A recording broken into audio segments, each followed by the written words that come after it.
suis en train de réfléchir à mon avenir. Et du coup, je me suis dit que j'allais filmer mes réflexions. Un peu en mode vision board pour mon année. En plus, on est encore en début d'année, donc... Grave un moment de ma vie aussi où j'ai envie de me donner les moyens. C'est qu'avant, j'étais déprimée, j'étais déprimée de ouf. J'avais pas envie de faire les choses, j'avais peur, j'étais angoissée. Et maintenant, en fait, non, j'en ai marre.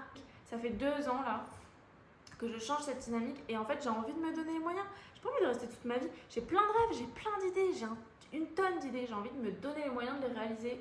J'ai connu la déprime, vraiment, j'ai connu le négatif dans la vie. Maintenant, je veux du positif, je veux réaliser mes rêves et je pense avoir les moyens de le faire.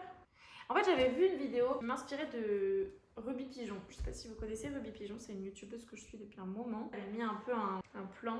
Ruby Pigeon a dit 1. Identifier le positif. Qu'est-ce qui a rendu 2024 meilleur? 2. Identifier le négatif. Qu'est-ce qui a rendu 2024 difficile? 3. Définissez vos projets pour 2025. 4. Fixez des objectifs SMART. 5. Planifiez les deadlines. Et 6. Visualiser avec des images. Ruby Pigeon a dit, on fait. C'est cool, c'est la première fois que je fais une vidéo un peu comme ça. Je sais pas si ça va être très bien construit. Identifier le positif de 2024. Qu'est-ce qui a rendu 2024 meilleur? C'est dur ça. Un des trucs qui a rendu 2024 bien, c'est que j'ai eu grave des moments de qualité avec mon copain. On a passé une super année, de la communication, dans des moments de qualité, se laisser de l'espace tout en travaillant ensemble, c'était super. Donc je me mets premier point. Et en vrai, pareil avec ma famille. J'ai fait un suivi psy aussi. Enfin pas psy, mais j'ai mis en place d'outils. En gros, c'était, je sais pas comment on appelle ça, mais c'était une thérapeute avec qui j'ai vraiment travaillé sur mes angoisses et sur le fait de dépasser ces angoisses et réussir à travailler avec elle dans ma vie de tous les jours et pas que mes angoisses me bloquent. 2024, je pense que c'était la meilleure année de ma vie. C'est ça aussi que j'ai pas dit. C'est important de faire un vision board pour 2025. Non? J'étais hyper créative en 2024. Et j'ai mes voyages. Parce qu'en 2024, j'ai voyagé à Londres, à Amsterdam, à Mada. Ok, donc le 1, il est fait. Le 2 maintenant. Identifier le négatif. C'est une question qui est difficile. Qu'est-ce qui a rendu 2024 difficile? Le fait de ne pas trouver de travail. Travailler dans la mode, parce que c'est dur en vrai le milieu de la mode. Qu'est-ce qui a rendu 2024 difficile? Mon insécurité financière. Ça, c'était pas facile. En fait, je suis très stressée de l'argent parce que j'en ai pas. Non, mais parce que j'ai pas de travail stable, j'ai pas de revenus stables. Et comme j'étais dans une année un peu entre tout, entre le boulot alimentaire, le boulot en freelance, le stage, les recherches de travail dans la mode, bref. Alors ça m'a pas empêché de faire plein de trucs parce que j'ai quand même pu faire plein de choses, mais l'argent et le fait de pas être sûre de ce que j'ai sur mon compte, de pas avoir tout le temps le même salaire qui tombe et tout, je sais que c'est quelque chose qui m'angoisse. Les prises de décision étaient difficiles cette année en vrai. Savoir si je devais partir en service civique ou pas, tout ça, c'était un peu galère pour que j'arrive à m'améliorer sur mes prises de décision. Et un dernier point, alors c'est beaucoup moins que d'autres années, mais il reste quand même du stress. Que j'ai envie de diminuer de plus en plus. D'être en maîtrise de ma vie et de arrêter de stresser pour rien. Étape 3, mes priorités pour 2025. Qu'est-ce qui rendra 2025 encore meilleur? Là, en gros, c'est les objectifs vastes. Et après, on rend les objectifs plus compréhensibles, en gros. Donc là, c'est même pas des trucs... c'est vraiment... On dream big. Donc si on dream big, ça va être quoi mes rêves pour 2025, en gros. Mes rêves pour mon année. Voyager. Être riche. Non, mais Non, ok. Épargner, réussir à épargner.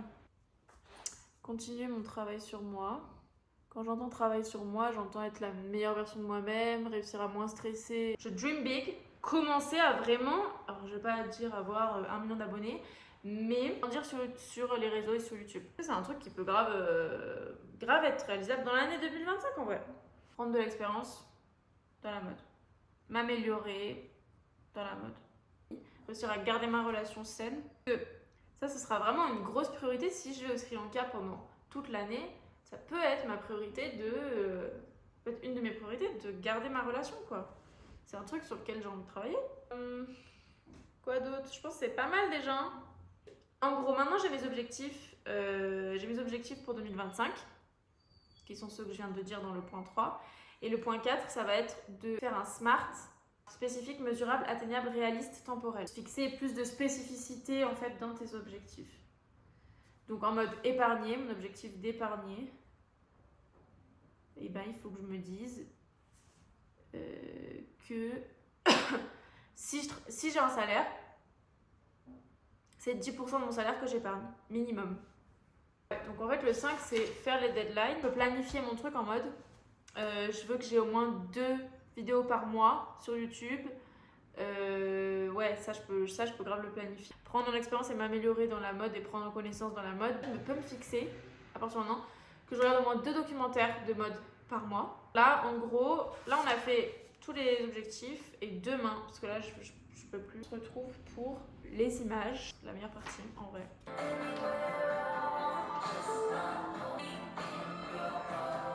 Beneath the waves. Bon, on est le lendemain et du coup, on va se mettre à faire la partie la plus fun du vision board. On va faire les images. Donc en gros, hier on avait défini les objectifs pour 2025 et maintenant pour visualiser tout ça, pour rester motivé, pour garder le cap, pour avoir un truc qui te rappelle qu'il faut que tu fasses tous les efforts pour atteindre tes objectifs et tout ça. Et puis c'est toujours bien de visualiser ses objectifs aussi de manière visuelle en fait. Donc là on va faire un petit mood board avec les images, on va aller sur Pinterest, on va trouver les images qui correspondent à comment je veux voir mon année. Je peux aussi rajouter, là j'ai 1, 2, 3, 4, j'ai 5 objectifs. Je peux imaginer des plus petits objectifs que je me suis pas forcément mise là, mais par exemple bien manger dans mon année, même si c'est des choses qui sont... C'est des choses que j'ai envie de garder toute l'année, mais que je me mets pas en big objectif 2025. Mon premier objectif, c'était le travail personnel. Comment je peux imager le travail personnel? Je peux faire du journaling. Ensuite, voyager. Voyager, faut que j'imagine avec le Sri Lanka, parce que le seul voyage que je peux faire cette année, c'est le Sri Lanka. C'est dur de trouver les bonnes images des fois. Déjà, je me mets une petite image de Jean-Paul Gaultier à chaque fois dans mes moodboards, parce que c'est vraiment mon big goal, donc faut pas que je le perde de vue. Donc on va se mettre un petit Jean-Paul Gaultier corset. Oh, c'est tellement beau. Le corset qu'il a fait pour Madonna et tout. My god. Vraiment, il est fort. Du coup, il y a une coupure d'électricité. Donc, je peux plus utiliser Canva parce qu'il n'y a plus de wifi. Donc, je pense que je finirai ce soir dans mon lit. Et voilà. En tout cas, j'espère que... C'est ma première vraiment vidéo, pas vlog, parler et tout. J'espère que vous allez faire votre vision board aussi. Et puis, j'espère que ça vous a inspiré. Et que voilà, ça vous a permis de vous dire que... Vous avez le droit de vous fixer des objectifs cette année. En fait, il vaut mieux se fixer des objectifs et essayer de les atteindre. Il faut tous qu'on se motive à vivre nos rêves.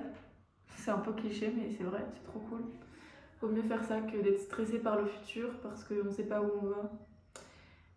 Croyez-en mon expérience. Donc voilà, j'espère que ça vous a plu. Et puis on se retrouve dans un nouveau vlog bientôt. Bye. Ah, c'est revenu. Tant pis, j'ai faim. On va manger.